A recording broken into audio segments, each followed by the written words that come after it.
अस्सलामुअलैकुम वरहमतुल्लाहि वबरकातुहू वस्सलातु वस्सलामु अला रसूलिल्लाह अम्मा बाद। एक भाई ने मुझे वीडियो भेजी शेख तौसीफुर रहमान साहब की, जिसके अंदर उन्होंने कहा कि जो है अगर कोई बंदा कुर्बानी करता है उसमें 6 हिस्से जो हैं वो मुवाहिद के हैं और एक हिस्सा जो है वो मुशरिक का है, बेनमाजी का है, बिदअती का है, तो वो कुर्बानी नहीं होगी। क्या ये बात सही है या गलत है? कबूल हिस्सा अगर आप कुर्बानी में कहीं डालें तब भी ये मसाइल याद रखें। गाय में 7 हिस्से हैं, 6 हिस्से मुवाहिदों के हैं, एक हिस्सा मुशरिक का आ गया, सारे बर्बाद हो गए। एक हिस्सा मुस्तकिल बेनमाज का आ गया, सारे बर्बाद हो गए। अपने हिस्से में हिस्सा डालते हुए ये ना देखे चचा का हिस्सा, मामू का हिस्सा, खाला का हिस्सा आ गया, खानदान। असल बात यह है कि मैं इस पर इंशाल्लाह जो है वजाहत करूंगा और इंशाल्लाह तफसील बयान करूंगा कुरान सुन्नत की रोशनी में, ताकि जो है ये मसला वाज़ेह हो जाए। असल बात यह है कि सबसे पहली चीज़ जो है वो आप कुर्बानी को समझे। कुर्बानी क्या चीज़ है? सबसे पहली चीज़ कुर्बानी, जो ऐसी कोई चीज़, चाहे वो कुर्बानी हो या कुछ और चीज़ हो, जो अल्लाह रब्बुल आलमीन के कुर्ब हासिल करने के लिए दी जाए, उसे कुर्बानी कहते हैं। ये मिसबाहुल लुगात के अंदर जो है कुर्बानी की माना जो है ये जिक्र की गई है। उसके बाद आप इस्तिलाही जो है तारीफ सुने कुर्बानी की, मतलब ऊँट, मतलब गाय, मतलब भेड़, मतलब बकरी, या उनकी जो किस्में हैं, ठीक है, उनको जो है अयाम तशरीक के दिनों में, यानी 10 जो है ज़ुल्हज को, 10, 11, 12 और 13 तारीख को जो कुर्बानी की जाती है, उनको ज़बह किया जाता है, उसको कुर्बानी कहा जाता है। उसके बाद ये कि क्या कुर्बानी के जो शराइत हैं उनको ज़िक्र करें। कुर्बानी के शराइत ये हैं, सबसे पहली चीज़ कि जो कुर्बानी की जाती है वो खालिस अल्लाह के लिए हो, जिस तरह के सूरह बयाना आयत नंबर 5 में है। और उसके बाद ये कि जो कुर्बानी है वो पाक माल से की जाए, कुर्बानी पाक माल से की जाए, जिस तरह के अल्लाह के नबी ने फरमाया, सही मुस्लिम में फरमाया, इन्नल्लाह तय्यबुल्ला यक़बलु इला तय्यबा, कि अल्लाह के नबी ने फरमाया कि अल्लाह पाक है और पाक माल को कबूल फरमाता है। तीसरी शर्त यह है कि कुर्बानी जो है ऐसे जानवर की ना की जाए जो सुन्नत से साबित ना हो। मसलन जैसे भैंस वगैरह है, उसकी कुर्बानी भी जायज़ नहीं, क्योंकि वो सुन्नत से साबित नहीं। अब यह है कि चौथी चीज़ कि जो कुर्बानी है वो सुन्नत के मुताबिक हो, मतलब जितने दिन कुर्बानी के हैं उतने दिनों में ही जो है कुर्बानी करनी है, और कुर्बानी का जानवर ऐसा ख़रीद करना है कि जो सुन्नत के मुताबिक हो। जो मसले का मकसद है कि कुर्बानी के 4 जो उसूल ज़िक्र किए गए, जो शराइत हैं कुर्बानी के लिए, पहली चीज़ अल्लाह रब्बुल आलमीन के लिए हो खालिस, सूरह बयाना आयत नंबर 5 में। दूसरी चीज़ जो है माल जो है जिससे कुर्बानी की जाती है वो पाक हो, हलाल हो।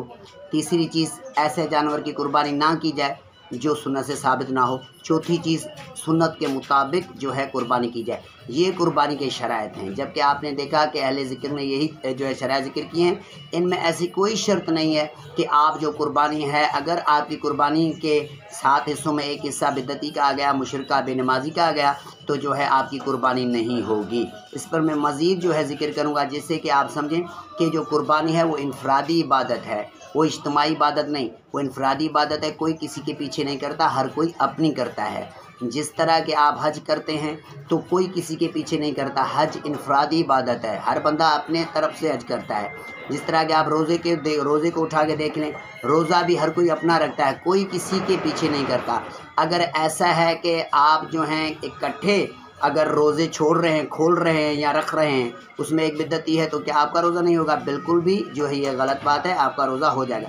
जिस तरह के हज पर जाते हैं हाजी, तो वहाँ पर जो हुज्जाज इकराम जाते हैं, वहाँ पर जो देखो कितने लोग हैं जो बेनमाजी हैं, उम्रा कर रहे हैं आपके साथ, हज कर रहे हैं आपके साथ, मगर उनके बेनमाजी होने से, बिदअती होने से, मुशरिक होने से आपके हज या आपके उम्रे पर कोई फ़र्क नहीं पड़ता। यही सेम वे है यहाँ कुर्बानी का, कि कुर्बानी इनफरादी इबादत है, और अगर कोई बंदा आपके कुर्बानी के जानवर में अपना हिस्सा डालता है तो उसका हिस्सा अलग है, आपका हिस्सा अलग है।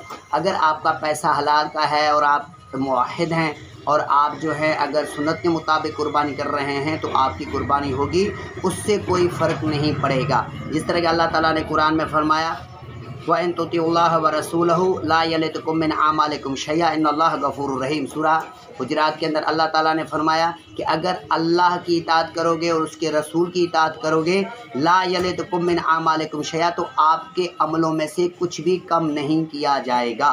तो अल्लाह तबारक व तआला ने क्या फरमाया कि अगर आप अल्लाह की इताअत करेंगे, उसके रसूल की इताअत करेंगे, तो आपके अमाल में से कुछ भी कम नहीं होगा। तो कहने का मकसद ये है कि जो कुर्बानी कर रहा है मुवाहिद शख्स है, उसका हिस्सा अलग है, उसके पैसे अलग है, वो करने के हिसाब से अलग है। तो किस तरह कहा जा सकता है कि भाई अगर कोई बंदा कुर्बानी आपके साथ मिलकर कर रहा है तो वो जो है उसकी जो है मिलने की वजह से आपकी कुर्बानी नहीं होगी। मुवाहिद लोगों की कुर्बानी को कोई फ़र्क नहीं पड़ेगा। हाँ, जो मुशरिक है, शिर्क अकबर करता है, बेनमाजी है, उसकी कुर्बानी अपनी नहीं होगी, यानी उनका जो हिस्सा है वो नहीं होगा अल्लाह के नज़दीक, क्योंकि मुशरिक का अमाल कोई कबूल नहीं होता। मुशरिक को क़यामत के दिन उसका कोई फ़ायदा नहीं होने वाला। मगर ये कहना कि उसके बुरे अमल की वजह से हमारे अमल जो है या हमारी कुर्बानी नहीं होगी तो इंतहाई गलत है, क्योंकि कुर्बानी इनफरादी इबादत है। जिस तरह के हज इनफरादी इबादत है, किसी के पीछे नहीं किया जाता, इस तरह कुर्बानी भी किसी के पीछे नहीं की जाती। इस तरह अगर हम रोज़े एक साथ खोल रहे हैं, मस्जिद में बैठे हुए हैं और वहाँ सिम में अगर कोई मुशरिक आकर रोज़ा खोलता है तो क्या उसके साथ खोलने की वजह से हमारा रोज़ा नहीं होगा? ये गलत बात है। तो कहने का मकसद ये है कि ये कहना कि जो है जिस तरह के अल्लाह ताला ने कुरान मजीद में इरशाद फरमाया कि आदम के 2 बेटों ने कुर्बानी पेश की, आदम के 2 बेटों ने कुर्बानी पेश की। जैसे कि जूनागढ़ी साहब ने जो तर्जुमा लिखा है उसमें उन्होंने ये फरमाया कि दोनों ने एक ही कुर्बानी पेश की, दोनों ने एक ही नजराना पेश किया, यानी अल्लाह ताला ने दोनों का जिक्र किया, दोनों ने पेश किया, हाबिल ने भी और काबिल ने भी। कुरान फरमाता है कि हाबिल और काबिल दोनों ने कुर्बानी पेश की। इज़ क़र्रबा कुर्बानन फ़तुक़ुब्बिला मिन अहदिहिमा, अल्लाह ताला ने फरमाया कि उन दोनों ने कुर्बानी पेश की, मिन अहदिहिमा, तो उन दोनों में से एक ही कुर्बानी कबूल हो गई। तो दोनों ने पेश की। हज़रत आदम अलैहिस्सलाम के 2 बेटे थे, जिस तरह के हाबिल और काबिल दोनों ने कुर्बानी पेश की, तो दोनों में से एक की कुर्बानी कबूल हो गई, यानी हाबिल की कुर्बानी कबूल हो गई और काबिल की कुर्बानी कबूल ना हुई। तो पेश तो दोनों ने एक ही किया। यहाँ तक जूनागढ़ी साहब लिखते हैं दोनों ने एक कुर्बानी पेश की। जूनागढ़ी साहब लिखते हैं, तर्जमा अपना करते हैं कि जो है दोनों ने एक ही कुर्बानी पेश की।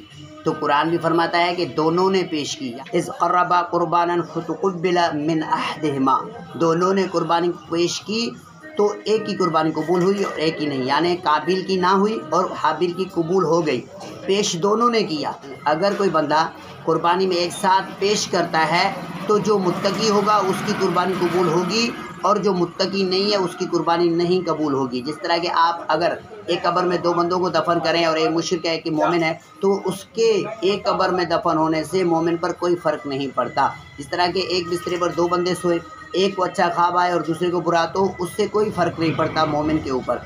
जिस तरह के हाजी हुजाज इकराम जाते हैं हज करने के लिए, वहाँ पर जब जाते हैं तो देखो जो उनका एक टोला होता है, गिरोह होता है, जमात होती है, उसमें कुछ मुशरिक होते हैं, कुछ बिदअती होते हैं, कुछ बेनमाजी होते हैं। तो उनसे उस मुवाहिद के हज पर कोई फ़र्क नहीं पड़ता। क्यों नहीं पड़ता? क्योंकि वो इनफरादी इबादत है। जिस तरह की नमाज इज्तिमाई इबादत है, अगर वहाँ पर कोई आपका इमाम मुशरिक है और इक्तिदा करा रहा है तो नमाज नहीं होगी, क्योंकि वो इमाम के पीछे है। मगर ये कुर्बानी इनफरादी इबादत है, लिहाजा किसी के पीछे नहीं की जाती। इससे कोई फ़र्क नहीं पड़ता कि अगर कोई बंदा जो है किसी ना किसी के साथ मिलकर कुर्बानी करता है तो उसकी कुर्बानी पर कोई फ़र्क नहीं पड़ेगा। अगर उसके शराइत पूरे हैं, मतलब उसका माल हलाल का है, सुन्नत के मुताबिक जानवर है, सुन्नत के मुताबिक कुर्बानी कर रहा है, ठीक है, और खालिस अल्लाह के लिए कर रहा है। 4 शराइत कुर्बानी में से हैं। अगर ये कुर्बानी में आपके हैं तो इन मौलवियों की तरफ ख्याल ना करें, इन मौलवियों की तरफ तवज्जो ना करें। इन मौलवियों के पास कोई दलील नहीं, ये सिर्फ इस वजह से कह रहे हैं कि ये मुशरिक है, ये बिदअती है। भाई वो हमारी कुर्बानी क्यों नहीं होगी? हम मुवाहिद हैं, हमारी कुर्बानी को क्या होगा मेरे भाई? हमारी कुर्बानी अलग है, उसकी कुर्बानी अलग है। सारी शराइत पूरे हैं तो हमारी जिस तरह के एक हदीस के अंदर है, अल्लाह के नबी सल्लल्लाहु अलैहि वसल्लम ने फरमाया कि अगर आप एक बकरा करते हैं तो वो पूरे घर की तरफ से, एक बकरा पूरे घर की तरफ से है, ठीक है। अब आप देखें कि आपके घर में एक बिदअती है, बेनमाजी है, मुशरिक है, ठीक है, आपके साथ रह रहा है, तो क्या अब वो पूरी ज़िंदगी आपकी कुर्बानी नहीं होगी? क्योंकि वो आपके साथ घर में रह रहा है, जब तक वो मर ना जाए, जब तक आप कुर्बानी ना करें, क्योंकि आपकी कुर्बानी नहीं होगी, क्योंकि वो आपके साथ है। ऐसे नहीं है, बस आप कुर्बानी करेंगे अगर आपके घर में कोई बेनमाजी है, नमाज का तारिक है, और अगर कोई मुशरिक है, बिदअती है और उसकी बिदअत शिर्क कुफर तक पहुँची हुई है, तो उसको अजर नहीं मिलेगा। बाकी अगर कोई बंदा अपने तरफ से, अपने घर की तरफ से कोई बकरा या कोई मुकम्मल जानवर जो है कुर्बानी करता है तो उसका अजर उसे मिलेगा। बाकी जो मुशरिक है उसको नहीं मिलेगा, क्योंकि अल्लाह ताला ने मुशरिक का अमल बर्बाद कर दिया है। क़यामत के दिन उसका कोई फ़ायदा उसे नहीं होगा। उसके अपनी नमाज़ों के, रोज़ों के, हज, ज़कात, सदका जो भी देता है वो रायगान हो जाता है, क्योंकि शिर्क की वजह से। तो मेरे भाई उससे अगर आप ये दरवाज़ा खोलते हैं कि अगर आपके साथ कोई काम कर रहा है और उसके साथ होने की वजह से अमल कबूल नहीं होगा तो ये बिल्कुल गलत है। क्योंकि हाँ, इस तरह हो सकता है कि आपने एक जानवर लिया, उसमें एक हिस्सा आपका है मतलब 20,000 का, आपने 10,000 अपने किए और 10,000 अगर आपने मुशरिकों से लिए या बिद्दती से लिए, ठीक है, या बेनमाजी से लिए, तो आपके कुर्बानी पर असर पड़ सकता है, मगर 10,000 का अजर आपको मिलेगा। क्योंकि अल्लाह ताला ने तो कुरान में वाज़े तौर फरमा दिया कि अल्लाह ताला ने कुरान में फरमा दिया कि अगर आप अल्लाह उसके रसूल की इताअत करते हैं तो ला यलितकुम मिन आमालिकुम शैया, तो आपके अमल में से ज़र्रा भी कम नहीं होगा। इन्नल्लाह गफूरुर रहीम, बेशक अल्लाह गफूरुर रहीम है। तो मेरे भाई, अगर जो जितना करता है उसको उतना मिलेगा। ऐसे कह देना तौसीफ़ुर रहमान साहब का कि अगर आप जो है कुर्बानी जो है वो आप करते हैं और उस कुर्बानी में अगर एक हिस्सा किसी मुशरिक बेनमाजी का है तो आपकी कुर्बानी नहीं होगी, तो इंतहाई गलत है। इस पर सोच विचार करें और इस तरह लोगों को मिसलीड मत करें, मिसगाइड मत करें। और इसका मकसद ये है कि आप लोगों को एक नेक अमल और अच्छे अमल से रोक रहे हैं। ये है कि अल्लाह ताला ने हमें वाज़े तौर बताया, शरीयत के अंदर कुरान और सुन्नत में वाज़े तौर है कि अगर कोई मुशरिक है, देखो जिस तरह के हज़रत इब्राहिम और उसके वालिद का जिक्र है, अगर उसका वाल जो था वो मुशरिक था, मतलब बुत परस्त था, तो उसे इब्राहिम पर कोई फ़र्क नहीं पड़ा। जिस तरह के अल्लाह ताला ने कई आयतों और सूरतों के अंदर और हदीसों के अंदर वाज़े कि अगर देखो अल्लाह के नबी सल्लल्लाहु अलैहि वसल्लम, जंग रसूलुल्लाह सल्लल्लाहु अलैहि वसल्लम अब्दुल्लाह बिन उबई जो मुनाफिक थे उससे मशवरा मांगा, उसके आदमियों को लेके चले वहाँ पर। क्यों गए, क्यों मशवरा मांगा, क्यों मशवरा उनका साथ क्यों दिया, क्यों साथ मांग रहे हैं? क्या अगर वो इस तरह होता तो अगर उसके साथ जाने से उनका भी अमल ख़त्म हो जाता तो उसे छोड़ देते। जबकि अब्दुल्लाह बिन उबई मुनाफिक थे, वहाँ पर गए और फिर वापस आ गए। मैं उस मौजू में नहीं पढ़ना चाहता। तो कहने का मकसद ये है कि जिस तरह के हज इनफरादी इबादत है, जिस तरह के रमज़ान के रोज़े इनफरादी इबादत है, इस तरह कुर्बानी इनफरादी इबादत है, किसी के पीछे नहीं की जाती। अब अपने तरफ से कुर्बानी करता है, कोई किसी के पीछे नहीं करता, हर कोई बंदा अपनी अपनी कुर्बानी करता है।